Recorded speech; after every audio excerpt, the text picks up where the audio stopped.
interesting physics classes. I am Nuresh Sabha and I make videos about physics of class 11th and 12th.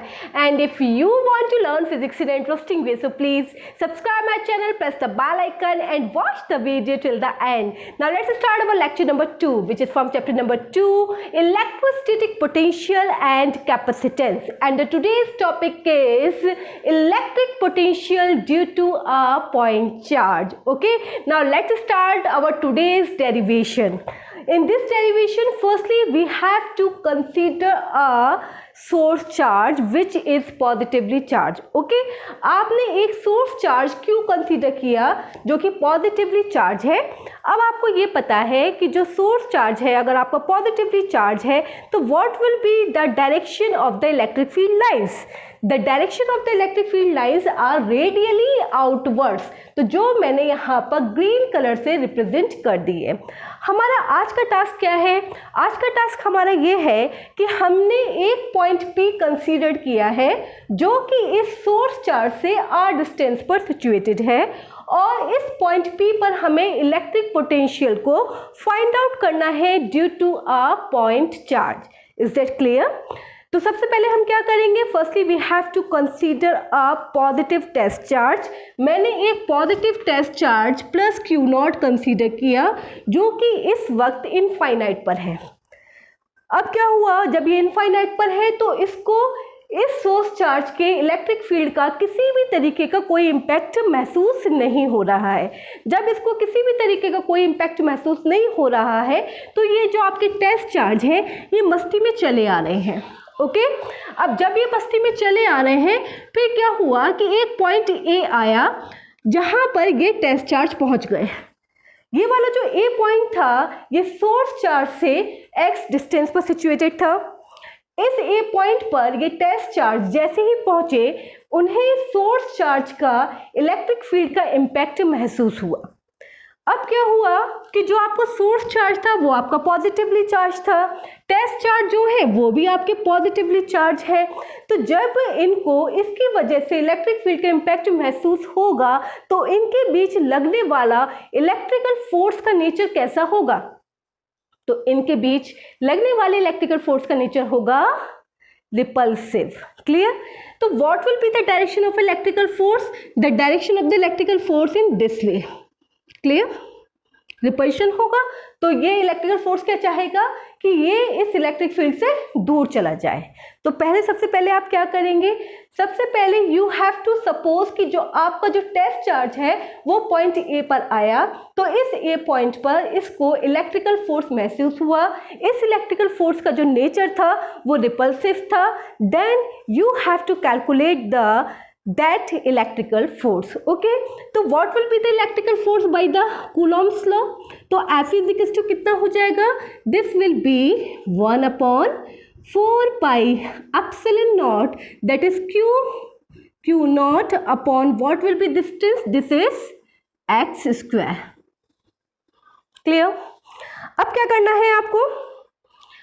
अब आप ये चाहते हैं कि ये जो आपका टेस्ट चार्ज है वो इस इलेक्ट्रिक फील्ड के अंदर चला जाए, लेकिन इसकी जो नेचर है वो इसको इसके अंदर नहीं आने दे रही है. तो इसको क्या करना पड़ेगा. It has to do some work. Clear. अब आपने क्या करा कि इस टेस्ट चार्ज को जबरदस्ती इस फील्ड के अंदर लेकर आए और बी पॉइंट तक पहुंचा दिया. जब ये बी पॉइंट तक पहुंचा तो it has to cover distance dx. Clear. इसने कितना डिस्प्लेसमेंट कवर करा dx. तो ए पॉइंट से बी पॉइंट तक जाने में इसको कितना वर्क डन करना पड़ा. तो firstly you have to write that work done. तो work done, let dw work is to be done to bring a test charge from point a to b. Okay, तो what will be this one. dw is equal to that is f vector dot dx vector. Clear. अब आपको पता है कि force और displacement के बीच में dot का प्रोडक्ट है तो इनके बीच फॉर्म होने वाला एंगल कॉस का होगा. तो what will be this one. This is f dx cos theta. अब इस थीटा की वैल्यू कितनी है. तो look at this picture. The direction of the electrical force in this way and what will be the direction of a displacement. कहाँ जा रहा है. In this way. तो what will be this angle. The angle is 180 degree. So you can write here the small work done is equals to F D X cos 180 degree. अब cos 180 degree की value कितनी होती है? Cos 180 degree की value होती है -1, तो ये कितना निकल कर आएगा? This is minus F D x. Okay, consider this one is equation number 1 and this one is equation number 2। Clear? आपका टास्क क्या है? आप ये चाहते हैं कि आपका जो चार्ज है, ये वाला जो टेस्ट चार्ज है, वो पॉइंट P तक पहुंच जाए। ओके, तो आप क्या करेंगे? You have to calculate the total work done when a charge bringing from point infinity to point P। Okay, ये वाला जो चार्ज आपका इनफाइनाइट से P पॉइंट तक पहुंचा है, आपको ये total work done find out करना है। क्लियर? तो total work done to bring a charge from infinite to point P।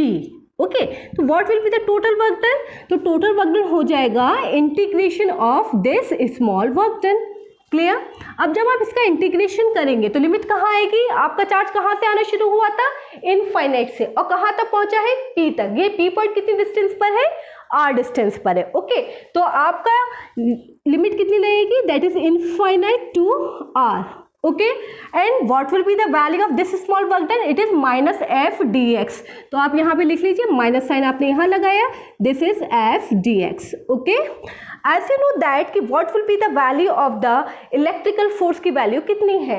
तो यहाँ से आप इक्वेशन फर्स्ट से इलेक्ट्रिकल फोर्स की वैल्यू रखिए, this is infinite to R and 1/4 pi epsilon naught, this is Q naught upon x square into dx।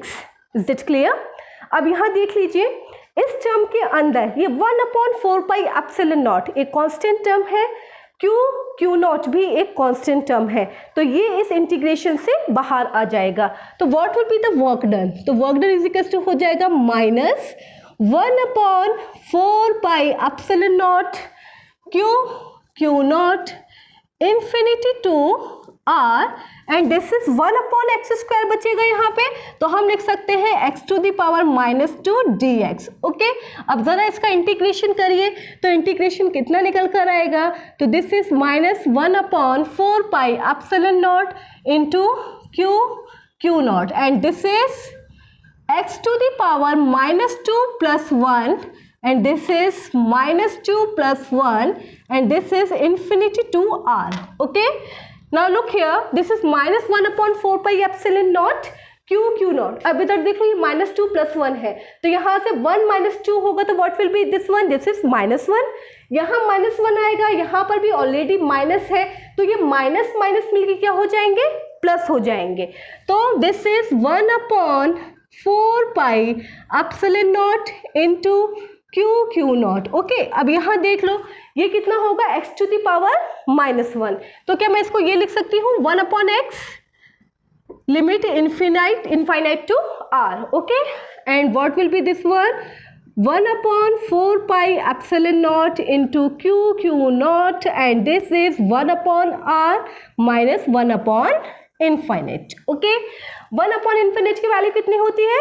0 होती है, तो ये आपका कितना निकल कर आएगा? This is 1/4 pi epsilon naught Q naught upon R। Is it clear? तो ये क्या निकल के आया आपका?